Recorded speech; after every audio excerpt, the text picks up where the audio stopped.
what's up guys? Holyknight with you, here bringing you episode 3 review on Vermilion. Now in this episode, we got a lot of details. I'm talking about like a lot. It was like half of the beginning episode was nothing but straight fighting, and the other half was like information dump, but you know, good information dump. We find out that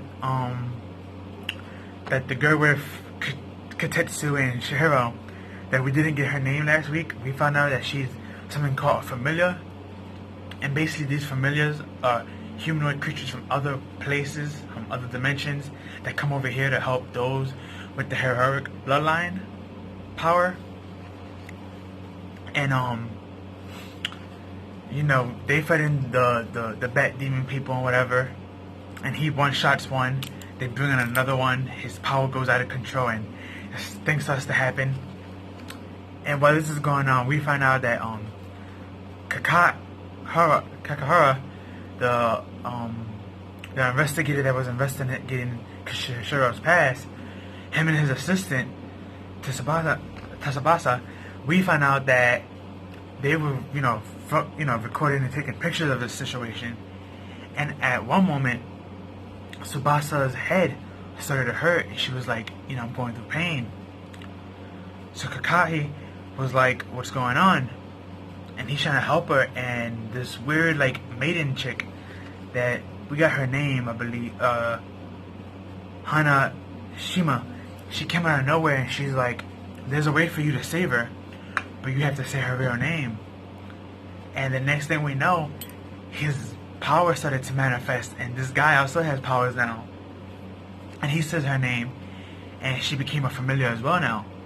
And the thing is, once you become a familiar, your personality switches with somebody else from another word. So Tsubasa is now gone. She's no longer Tsubasa. There's another person in her, and this person is Ariel. So he's kind of upset about this, and he's blaming Shiro for it. But Shiro's, he's kind of blaming himself as well, because he has to kill all these monsters, which are being people turned into monsters, and thanks to his tragic pact, he's against that. And also we got that as well. We got him holding like a glass mirror with blood hands, and we see across from him a child version of him. So most likely he had to kill somebody in his childhood. Now, we don't know why or how. Maybe he had abusive parents, abusive grandparents, school bullies. I mean, we really don't know who he killed in the past, but he had to kill somebody. Aaron, I always pronounce his name wrong. Kakahara, the investigator. And then he says well, everyone involved with you always ends up dead, and you always end up killing people. When will you be satisfied? So Shiro, he has a very difficult past to deal with for a young man his age.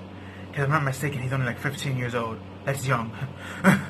So, going through all this at a very young age like that, when you're not even matured yet, it's difficult.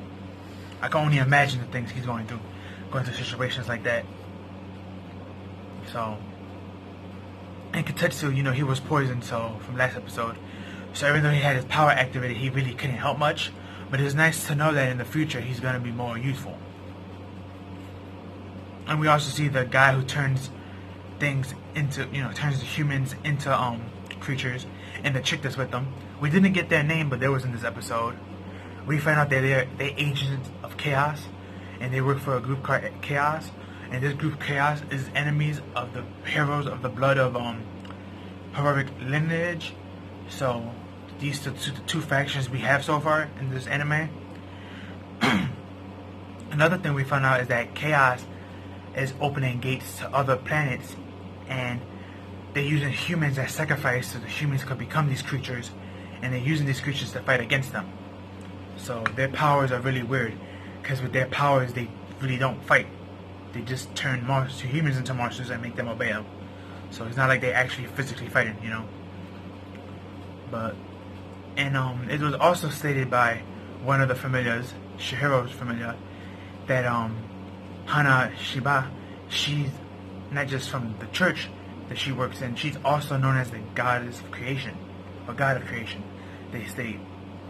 And again, we see the blonde-haired chick with the mask, Dukes.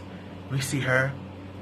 She seems to have a very good connection with Chihiro, so, which is weird, but yeah, Chihiro's going through a lot in this anime. And Kotetsu, you know, he's going through a lot too, because, you know, they're best friends, they live together. His father died because of this incident, sadly.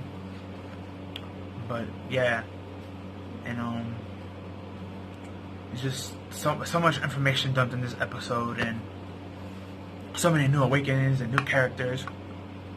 We found out that the doctor and his assistant, they are part of the church. They work in the university where, you know, he's going to the school, but they are also part of the church, and they have been grabbing people that have turned halfway to animals, and they've been grabbing them and putting a medication into them to revert them back to humans so they can keep their sanity. Now, will their bodies turn back to complete humans? That hasn't been said yet, but as we know from Inko, he's still in a coma, and he's half human and the other half looks like a werewolf. So, we don't know if he's ever going to become human again. Will he become a familiar? We don't know. But yeah, it's nice to know that now we know the two main groups. We know the two enemies. We know how these monsters are being summoned. You know, we know we have familiars and stuff like that. So that's all good. And the thing I like about the anime the most is that the heroes of the bloodline lineage, their powers are kind of like Dead Man Wonderland. For anyone who's seen Dead Man Wonderland, it's almost similar, because in Dead Man Wonderland, your blood power was based off your blood, and depending on your blood type and how much blood you have in your system and how you use it, it would depend on its power. And it's kind of stated to be similar here, because when Shiro went out of berserk and he was going on a, you know, offering spree, offering these monsters, he was losing a lot of blood, and, you know, the goddess of creation told him, if you keep fighting like that, you're gonna lose a lot of blood to the point where you just won't be able to use your powers no more. You can even die of blood loss. So it's nice to know, as OP as this power is, it's based off your blood from your body, and the more you use this power, the more blood you're losing. So that was very interesting, and I'm a huge fan of Dead Man Wonderland. Like, I love Dead Man Wonderland. I wish that, like, the anime would have been better and kept on going, but the companies that had the anime rights was going out of bankruptcy, so things happen sadly like that, and hopefully in the future, you know, some other company can grab it and make a remake of it and do it justice. Cause I know when it comes to the manga was like 50 something volumes, and it did really good. Not better than other stuff, but it did pretty good in the ratings and made some good money. Not enough to keep the company going, sadly, but yeah, Dead Man Wonderland is one of those animes that could have been a jewel if it's polished right, but just didn't have the chance. Not to mention, a lot of people nowadays don't really give animes like that a chance. You know, like Dead Man Wonderland was basically like the Tokyo Ghoul of like 10-15 years back, technically. Even though I have to admit, between Tokyo Ghoul and that, I actually like the manga and the anime a little bit better for Dead Man Wonderland than I do Tokyo Ghoul. But yeah, just wanted to throw it out there for anyone who also likes Dead Man Wonderland. This is kind of similar to it, but with the fantasy RPG based type thing of other worlds, other dimensions and planets and words that are out there and stuff, and creatures and all familiars and all this other stuff. But yeah, this was a very good episode. Dialogue heavy, fights were pretty good. We found out the chick with the long black hair, even though we didn't get her name yet, but the one who was watching Shiro in the beginning of the first episode, we found out that she also has blood powers, which is kind of weird because the guy that she's protecting didn't have blood powers.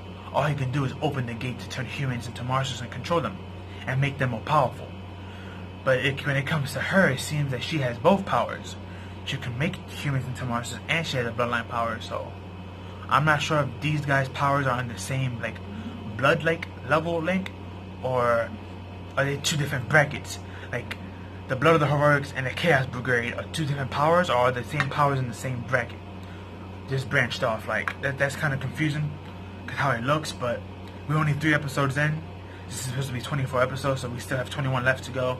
So we have plenty left, but yeah, it's really good. If you haven't seen it, I advise you to go see it. Very good anime. There's only 3 episodes so far, so you can catch up real easy. And leave your thoughts, comments, and opinion below. Like, comment, share, and subscribe, and I'll see you in the next one.